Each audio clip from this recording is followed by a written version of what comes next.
What's going on, guys? Welcome back to another video. I'm gonna break down what I had going on in my head, in my mind when I was doing this workout here. It's the upper body day, starting off with just some posing. I have not made a decision to hop back on stage anytime soon. However, I still try to stay a little bit fresh with it because it is like a lost art for me at this point. So I definitely am not the person to ask when it comes to the proper poses. I haven't competed in almost 6 years now, so it's been a long time. So this is definitely rusty. I'm definitely retired, but if I break out of retirement, I want to be at least somewhat ready. So this was a little bit of posing before I got into my workout. Actually, this was recorded at the end of my workout because, you know, I had to have a little bit, at least a little bit of a pump.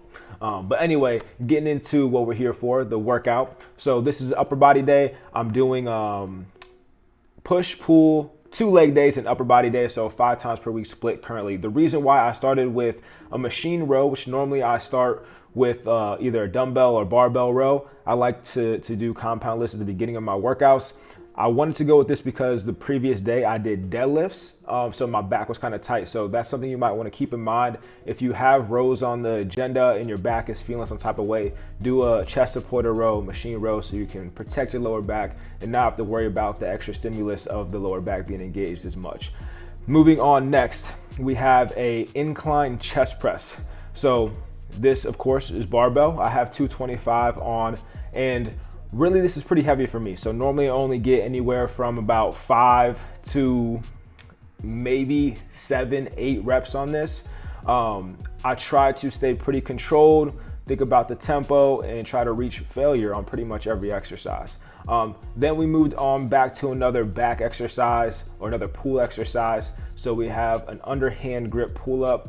I don't really remember the exact reason why I decided to go off the handles. I think someone was doing something kind of unique where they needed more space on the cable rack. So I would suggest probably just using the actual handles. The only benefit you're gonna get from this is that you're gonna get a little bit more forearm engagement because the handle's wider. So that could be a positive or it could be a negative depending on what you're trying to shoot for.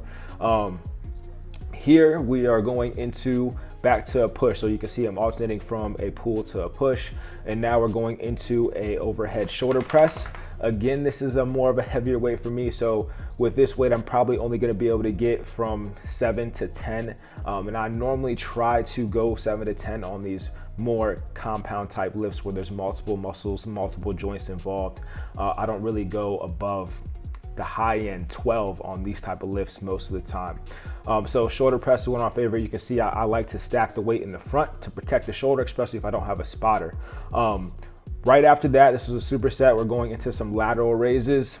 I'm using plates here, but I suggest that you use dumbbells. The only reason I use plates is because I was being lazy and the dumbbell rack is all the way on the other side of the gym.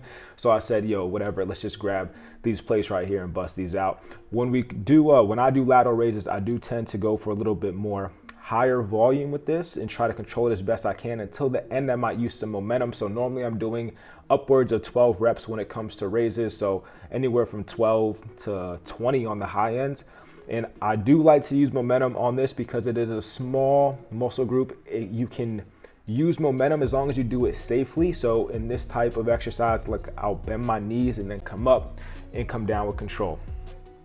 Moving on, next, we are going into another superset. So first we have our rear delt flies on the cable. So this here, I'm trying to focus mostly on rear delt. However, of course, you can have some engagement from the middle back as well. I like to make sure that I pull back under control and then don't come all the way together to the point where your hands are gonna be crossing. So keep it nice and wide so you're pulling all the way back. One tip here, if you want it to be more of a focus on the rear delt, is you can make sure you try to keep a neutral wrist, which can be kind of difficult with that cable, but that will allow you to get a little bit more activation from the rear delt. After that, we're staying on the cable stack and going into a tricep. So here we're just gonna do overhead extensions. I like to do it on the cables because I have more ability to go outward and over my head. So this is actually one of my favorite ones. One of the negatives about this exercise is that it can be difficult to increase weight because you start to lose some stability there. So With this, it's gonna be a little bit higher volume because your weight selection is probably not gonna be that high. So normally I tend to stick to anything from maybe 10 reps on the low side and then upwards to 15 to 18 reps on the higher side. But make sure you keep your elbows in position. You don't want to involve that shoulder joint too much. You just should be holding there, letting your elbows be the main joint at work so you can really get that focus on the tricep. All right, next we're going to a straight arm pull down. So this is one of my favorites to really focus in on the back, the lats more specifically. The biggest thing that I see people mess up on this is that they end up extending at their elbow joint and they start to feel it more in their tricep. So try to lock in with that elbow joint so you're not extending it and just focusing on pulling that bar towards your hips, towards your quads, and trying to keep the form tight. This is another one where I don't go too heavy because then I'll really start to use other muscles that I'm not trying to use, like the tricep. So again, anywhere from 10 to about 15 reps on the high end for this exercise. And then after that, we're gonna go right into some bicep curls to finish off. So you can see the whole concept of the exercise or the workout was to go from pull to push and moving those back and forth. That was the concept all the way through. So here I'm just doing some cable curls. Cable curls, I do like to go a little bit heavier. So here on the low end, I'm normally shooting for 8 reps and I might go up to 15 sometimes, but that's all for my upper body session. Hopefully you guys enjoyed. And if you want to see more videos like this, let me know. Stay blessed. Talk soon. Peace.